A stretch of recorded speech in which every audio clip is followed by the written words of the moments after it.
Hello and welcome back and to another video about the construction of Heaton Lodge Junction Phase 2. Now, last week we talked about sea foam and growing it in your greenhouse.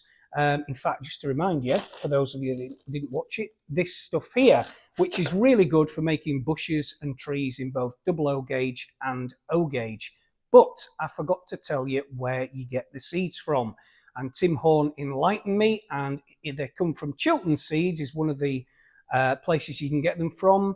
I think it's Teloxys aristata is the name for sea foam. That's the scientific name. So you can get it from Chiltern Seeds and grow your own and save yourself a fair bit of money.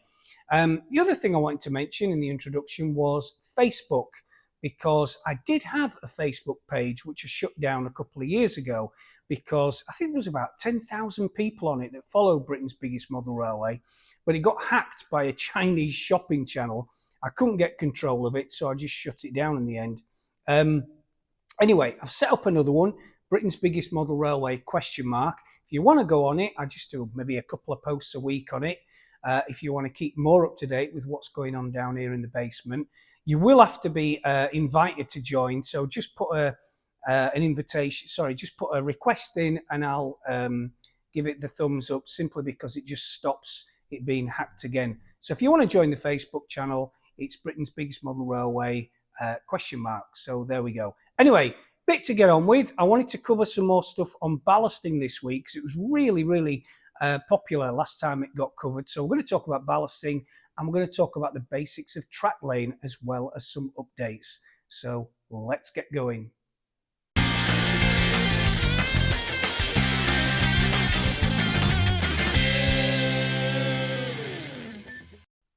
Now, I can hear yourself asking, why has he bought a Lego Shell petrol station? Well, actually, strictly speaking, it's not a Lego one. It's by that company, or this company, Carder, and I got it from Jadlam Hobbies and Toys. The reason I got it, as some of you might know from previous videos, is I want to build a Shell petrol station in O gauge, but there is simply nothing available. And what I did need was things like Shell logos and all the things you get on a Shell petrol station, on the pumps and everything. Now, I've had Rob, who does all the 3D resin printing for me, make the pumps and the big sign that goes outside. But these will be really useful for putting on the signs and the petrol pumps and everything else. Yes, I think it was £66, and I'm not going to use 95% of it. But on the other hand, where on earth am I going to get printed Shell logos and all the rest of it? Apart from anything else, it's probably all copyrighted. So, yeah, I just thought I'd invest in this. I just caught it on Facebook the other day, bought it, and I think it's going to be quite useful. I don't even know what scale it is, to be honest, but it looks more or less like O gauge. So it's going to pass the bar of my, of my quality bar, I think. So should be fine. So, yeah. Shell petrol station will come in useful. Right, we're going to talk about ballasting again this week because it was one of those videos which I did a couple of months ago, which was really popular, and so many people have asked questions since. And actually, in the last couple of months, so many people have joined watching this channel that I thought it was best to go over it again. So this is what I've done just a couple of days ago, and again, it's just on that part of the station which I featured last week and this week, and it's Geoscenics ballast which I'm using. It comes in various different colours. I know Woodland Scenics is really popular. Personally, I like Geoscenics simply because it's the real thing and it just seems to be a really good scale size. This is the O gauge ballast. Obviously for O gauge it comes in double O gauge as well, and I think this is the limestone. I've yet to paint the track and I've yet to weather the track, and I'm probably just going to dust over the ballast as well, just to make it a little bit careworn. But that is really the finished result. So we're just going to look at what I use to do ballasting and make it really quick, but more importantly, really accurate, because I have got all this to ballast over there. Yeah, hell of a lot. And that side. So I needed something, just going back to the story, that was going to do the job easy, quick, and I wasn't going to have to rather spend hours with a little paintbrush pushing off the little bits of ballast that stay at the top of the sleepers. So I came across this little gadget from Make It Miniature. It's just popping up on your screen now, is the website address. And it's made by a chap called James Walters, who from Make It Miniature, and he makes it in double O gauge and O gauge. Now, there's a few little things you need, but I just want to go through that first. But again, it really consists of this, which is like a, if you like, a cyclonic attachment to a vacuum cleaner, which basically how it works is it pulls the ballast, once you've put it down between the sleepers, it pulls the ballast off the tops of the sleepers. And this is the crucial bit, whilst leaving the ballast in between the sleepers, which of course is exactly what we want. So this is the O gauge version here, which again is available through the website. So basically you could buy the double O gauge version, the O gauge version. Both come with this attachment here, which goes on the top of a random, which isn't supplied in the pack, obviously, but you just need a Coke bottle or a carbonated drink bottle. As James says, don't use one that you've used held rather still water, because the plastic is much thinner. So you need a carbonated drinks bottle. This screws on top of it, and I'll show you the rest of it in a minute. So let's just clarify this again. So from Make It Miniature, you get basically with your ballasting, your mini ballasting pack, you get this nozzle here, which comes in double O gauge here or in O gauge there. You get this little attachment there, which I've already attached to some PVC pipe. That's it there. And you also need, on top of the pack you get from Make It Miniature, you need some random 1 centimetre or 10 mil PVC pipe, probably about a metre length of it, which you can get on Amazon or eBay or whatever. And that just pushes on to this bit here. Again, there's some instructions, very comprehensive, which come with it that I've spilt coffee all over. Now, the other thing that you need on top of what James Walters supplies in that little kit is you need a miniature vacuum cleaner attachment kit. Now, that sounds a bit of a mouthful, but again, if you go on Amazon, type in miniature vacuum cleaner accessory kit, you will see one of these pop up. And the only thing you need is this bit here, because this bit attaches to the nozzle of a standard vacuum cleaner, an upright with an attachment to do with the inside of your car, or I use a Henry one just down there, which, as you can see by the silver nozzle, this fits right on the end of it, and then your PVC pipe fits on the end of that. So again, I'm just going to go through that once more. So with the kit, you get you obviously specify double O gauge or O gauge. You get a different size nozzle depending on which gauge you're working. This is the same in either gauge, and then you need a random Coke or carbonated water bottle, and you simply also need from Amazon the miniature vacuum cleaner kit or accessory kit, and this is the part you need with it. So those are the things you need altogether. There was one more thing, which yes, of course, you also need to actually put the ballast on the track to speed things up, one of these. Now, this is from Railway Laser Lines. I like this one. There are similar ones on the market in double O gauge and O gauge. This one by Railway Laser Lines has 2 brushes, which when you drag it along after you put the ballast in, it does help scrape the ballast off the top of the sleepers. So I personally like that one, of course. So let's crack on, fill that Railway Laser Lines hopper with some ballast from Geoscenics. I'm using Geoscenics ballast again, and yeah, let's crack on and see how we get on with it.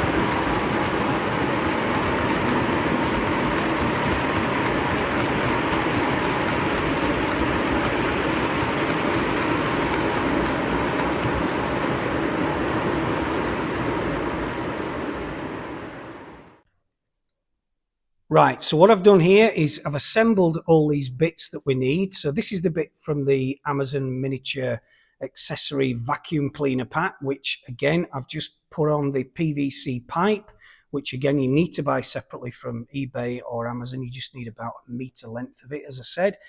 This is the bit which is the same in both gauges, O gauge and double O gauge.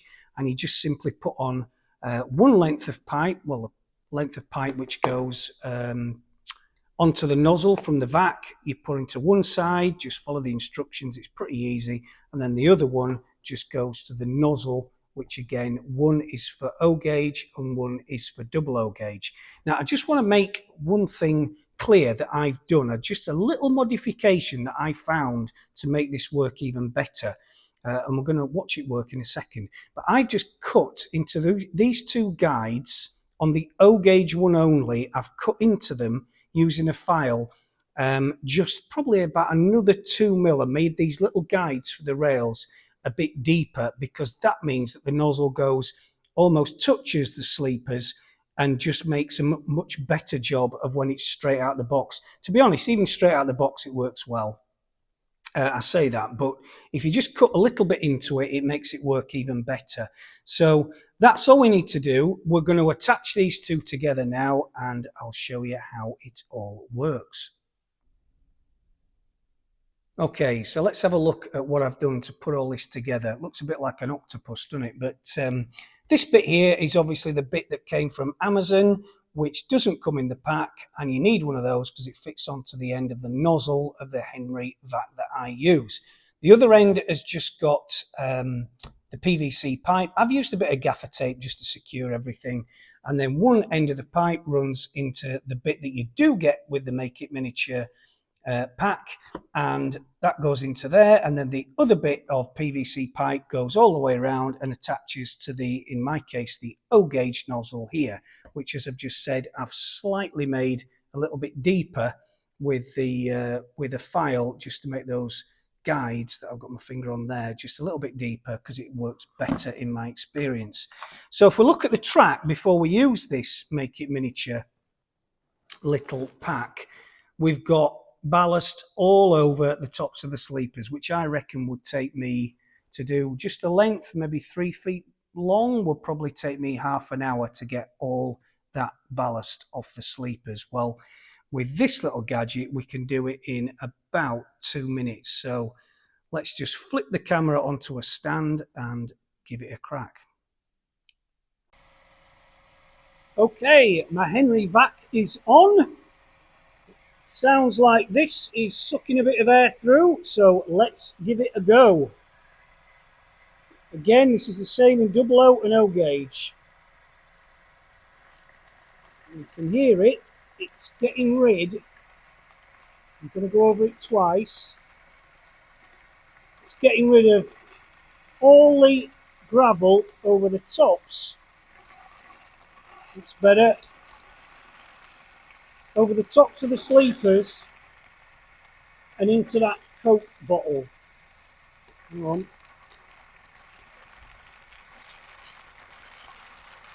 But it's leaving the ballast between the sleepers, which is exactly what we want. I've just realised I need to be, you or I, we both, need to be holding this gadget vertically. And as you can see, we'll just go over that again. All the ballast, by one or two bits, has disappeared.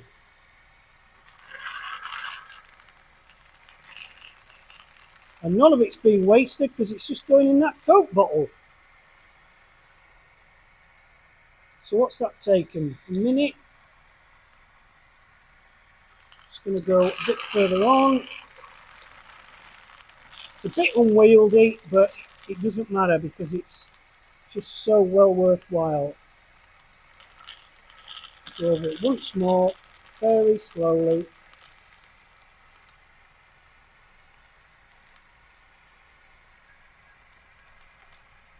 fact, I'll turn it round the other way, see if it makes a difference.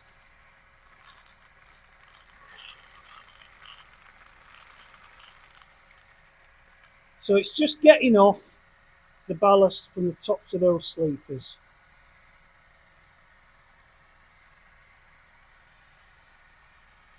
And that, I reckon, is a really good job. Front round again.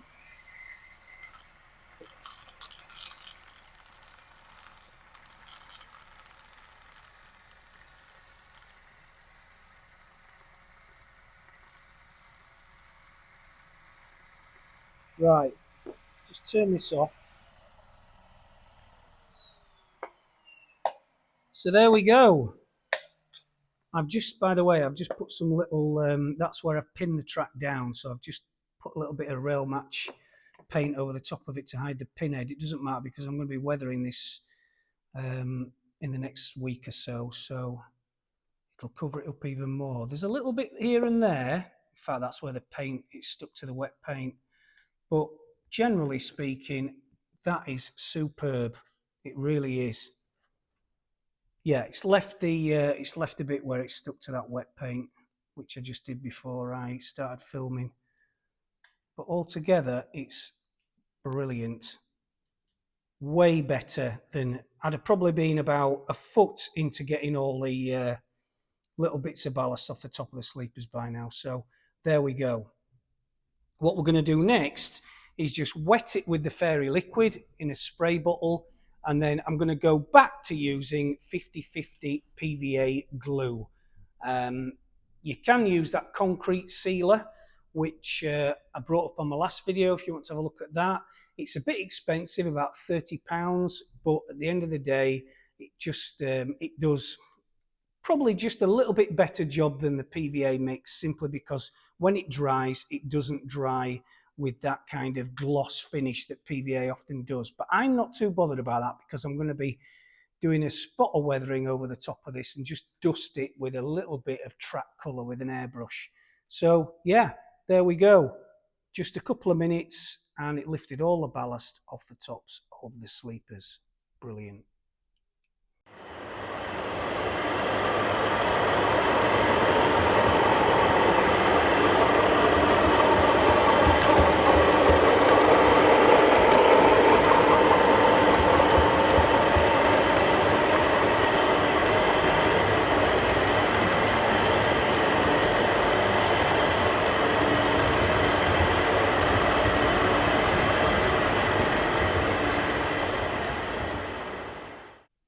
How many times have you read this in magazines or seen it on YouTube videos? But for posterity, I'm going to do it again for this video. So what we've got here is a few drops of fairy liquid in some water in just a plant spray from B&Q, which is about £7. In this one, we've just got 50/50 PVA and water, which I've just mixed up and then just put that in there. So again, same old thing, we're just going to spray water with the fairy liquid on the ballast just to wet it. And apparently, I'm told, it means the PVA soaks through the ballast much, much quicker. Right, so there we go. And then all we're going to do is just give this a spray too. And the one thing I've realised about doing this using PVA is you really need to see the ballast soaked in the PVA mix with the water. It really needs to be white on top. Don't leave it so it doesn't look like that, because you'll find that there's just not enough. So again, I'm just going to keep going over it. Can't really do too much, to be honest. You see how that is all white now? That's what we want. Just fill in these bits here. Okay.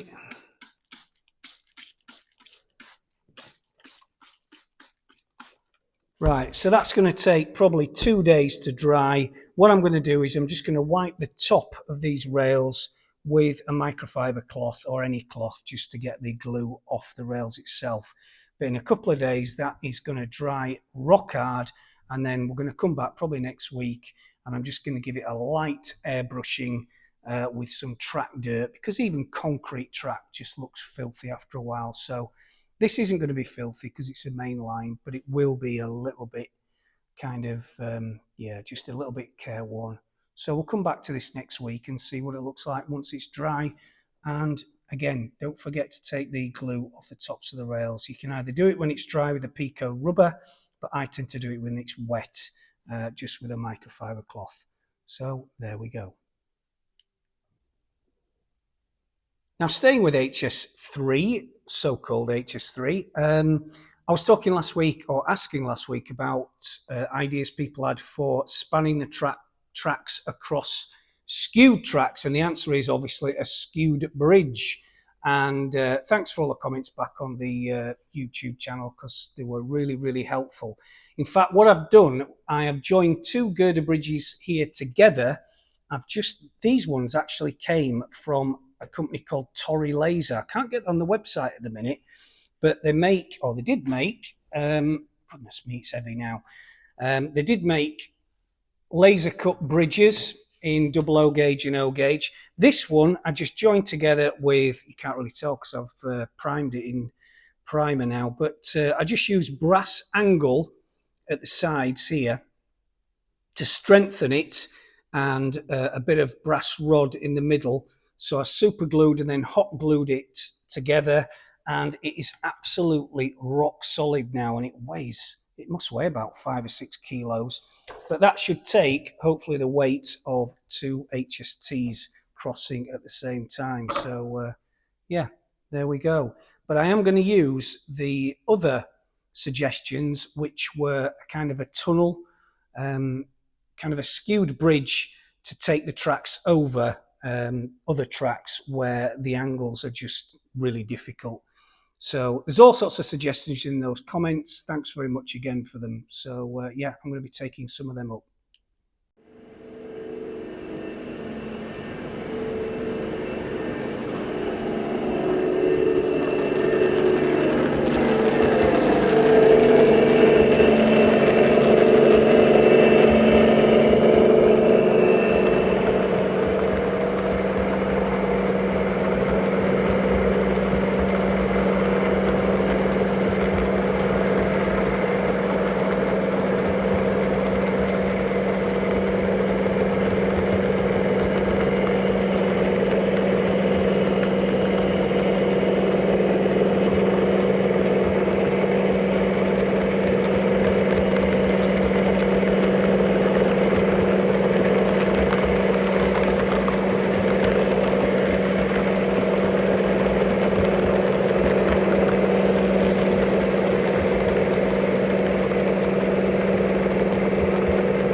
Okay, so returning to the ballasting, all I'm going to do for the last job, the finale, if you like, is I'm just going to give it a quick, very light spraying of this Humbrol acrylic spray, and it is Dark Earth Matte 29. And I don't know, I think it's a really good, just a colour that gives it a bit more life. So very, very gently, because this comes out quite fast, I'm just going to give it a very light dusting over the top of the ballast. especially a little bit more in the middle of the rails and a little bit at the edge. Just bearing in mind that even concrete sleepers get quite mucky sometimes, and I think that's probably enough. So, you know, it's funny how the human brain always wants everything to be uniform, and so, you know, it's difficult to fight against that sometimes. So I've gone over a bit there, for example, and a little bit there, but you look at the real railway and that is exactly how it is. So there we are. That is the finished product. Just a few minutes with the Make It Miniature little gadget gizmos we've got that we put together last few minutes ago, and that's all dried. It's the day after we put all this on, and it's already dry as the PVA glue, and I've just gone over it with that acrylic Humbrol spray matte 29 dark earth, but only very, very lightly, and I'd do exactly the same if it was wooden sleeper track. The track on the left obviously has got yet to be done, so yeah, just give you a close-up of it before we go. I am going to paint the sides of the rails, but only in track colour, the same colour, number 29 dark earth. I'm just going to do that probably with a paintbrush, simply because I don't like rust on the side of the rails. Even though it is rust, if you paint it a rust colour, it just looks too red. So I think I'm just going to go over that with dark earth. So that's it. I hope you enjoyed the ballasting special. And a little bit of an update on the track laying since I last saw you. As I said last week, that big hole over there is where Healy Mill's shed is going. And since I last saw you, I have been doing even more track work. And as you can see, the two tracks, the concrete tracks on the left, are from the MGR, the dedicated MGR sidings, and I'll spin the camera around. They are right over at the far end of the basement. So there's 4 dedicated loaded MGR sidings, which then merge into 2 and go through the coal and loading facility. They bypass Healy Mill's shed and come down to where I'm stood now. And these 2 tracks here are going to join the main line over there, and they lead into Healy Mill shed. Actually, I tell a lie, because one of them, this one here, bypasses the shed, but the others go straight into the shed where the HEA wagon is. The only thing is, I've made a little bit of a mess because I should have brought the concrete tracks closer to that point work, and where the drill is over there, that is where I want to join it to, and obviously I've not brought the curve in tight enough. So what I'm going to do is put the point work in again where the drill is, to the right of the drill, and then I'm going to connect up this track work here. I'm going to have to reconfigure this now and just make it tighter so it runs closer to this track, the wooden sleeper track, so they all nicely join together into the main line again where the drill is, or straight to the right of the drill. So that's going to be my work for the next few days, and we're nearly there now. So we've only got, where are we? We've got 4 or 5 carts to join us from between where the camera's looking at now to the concrete, well, a cement factory further down. And all that remains of the track to do is the concrete or the cement factory complex, and of course phase 1, which I'm relaying some track over the other side. So I'll just take you over there and just show you what remains to be done over on phase 1.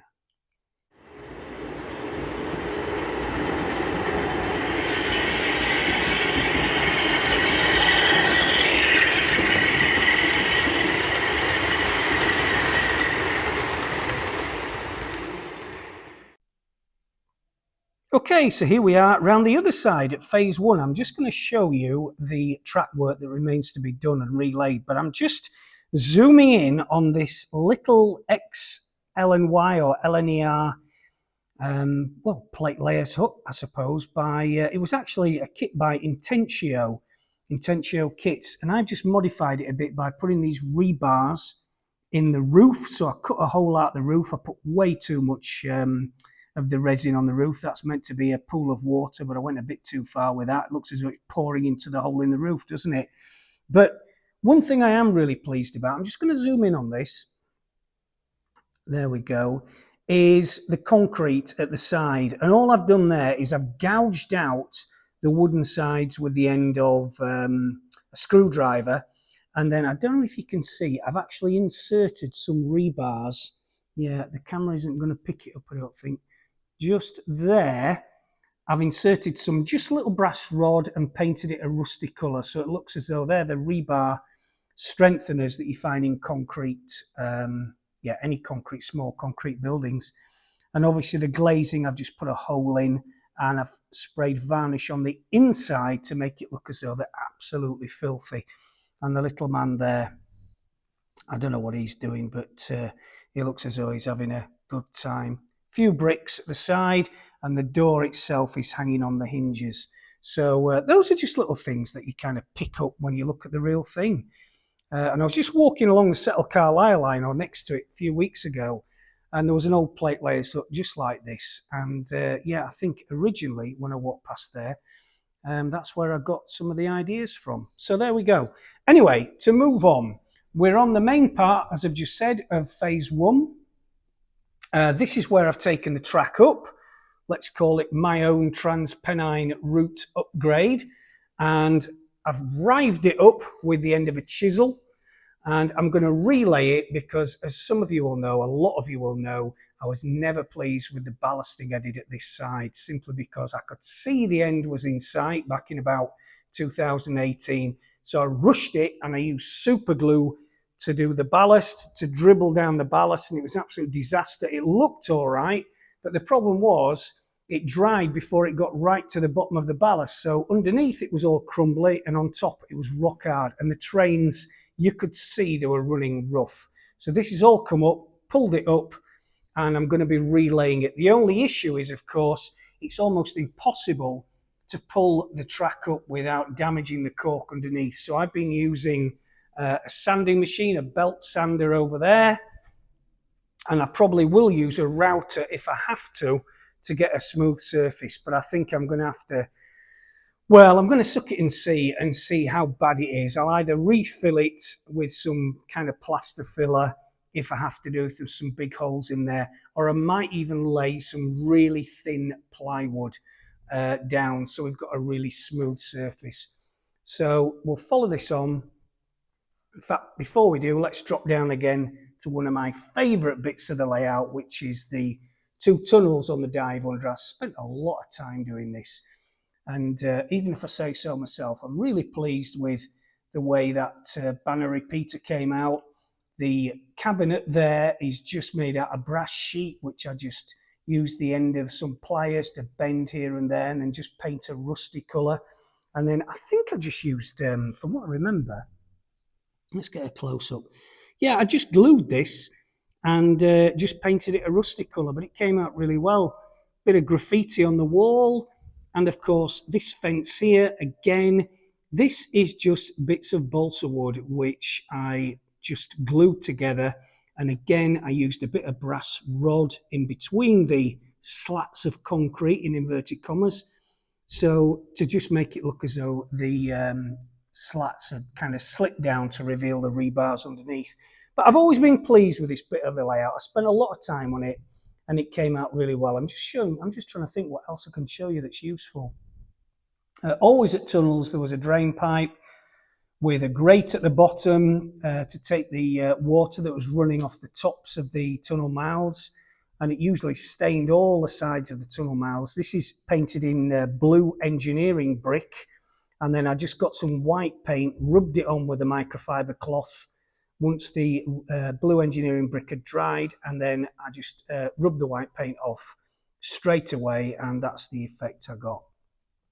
And then I just used the varnish, resin, 2-part resin to do the ponds just near the tunnel mouth. Anyway, I'm getting distracted now, aren't I? So let's get back to what I was showing you. So all this track is coming up. The track over the bridge, over the river bridge, that's already up, as you can see, and it's such a mess. But I'm going to be repouring all this resin in the next few weeks, so you can join me doing that. That's going to be fun because I made a right mess of it when I did it on camera a few years ago. And yeah, that's a pile that I've already pulled up. I reckon it's going to take me about 3 weeks to lay all this track down to where you can just see that freight train with the gravel, the dapole turbot on the right, just after that porter cabin. So I reckon it's going to take me about 3 weeks. I've given myself till the end of July anyway, so there we go. Let us see how we get on.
So folks, sorry we're out of time this week, and I didn't get a chance to go over the track laying either, so we're going to put that off till next week, and I'm going to be spending quite a lot of time on showing you how to speed track lay, but really accurately. So keep an eye out for next week's video.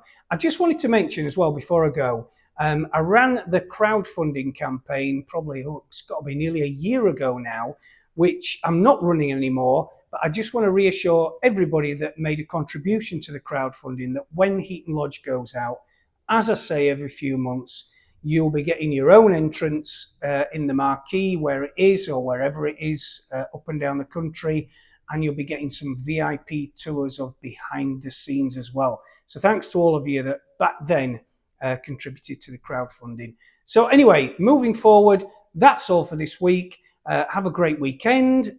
Please like and subscribe as ever, and I'll see you next week.